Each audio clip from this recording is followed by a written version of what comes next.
నమస్తే అండి. జై శ్రీరామ్. అందరికీ తొలి ఏకాదశి శుభాకాంక్షలు. ఈ సందర్భంగా మేము ముందుకొచ్చింది ఎందుకు అంటే, రాబోయే మన శ్రావణ మాసానికి మనం చేసుకునే తాంబూలాలు, వ్రతాలకి తాంబూలం ఇస్తాం కదండి.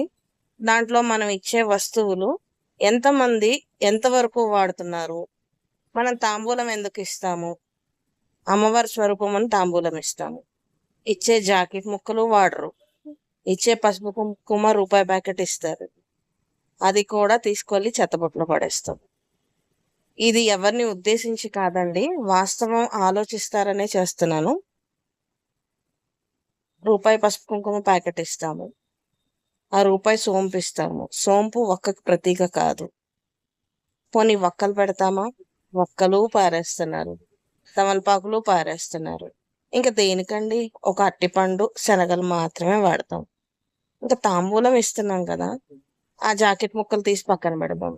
అవి ఎవరికో ఇస్తాం, వాళ్ళు ఎవరికో ఇస్తుంటారు. మనం వాళ్ళు వాడుకుంటారు, అమ్మవారి స్వరూపంగా వస్తున్నారని మనం వాళ్ళకి ఇస్తున్నాం కదా. మరి అవి నిజంగా ఉపయోగపడుతున్నాయా? ఒకసారి ఆలోచించండి. దీనికి ప్రత్యామ్నాయంగా ఏం చేస్తే బాగుంటుంది అనేది ఒకసారి అందరూ ఆలోచిస్తారు. నాకైతే ఒక మార్గం అనిపించింది. ఇప్పుడు పసుపు కుంకుమ ఇస్తామండి, కనీసం ఆ రూపాయి ప్యాకెట్లో కనీసం ఇలా ఒక పొట్టు పెట్టుకునేంత కూడా ఉండదు. పోనీ అదేమన్నా నిజంగా మంచిది పెట్టుకునేదా అంటే అది కాదు, సున్నం పొడి. మనం ఇంకెందుకు ఇద్దామండి? కాబట్టి దీనికి నేను ఆలోచించిన పరిష్కారం ఏంటో రేపు చెప్తాను. మీకెవరికన్నా మీకు తోచిన సలహాలు ఉంటే కింద కామెంట్స్లో పెట్టండి. థ్యాంక్ యూ అండి. నేను అక్షయ క్రియేటివ్ వరల్డ్ ఫౌండర్ని, శైలజ అండి.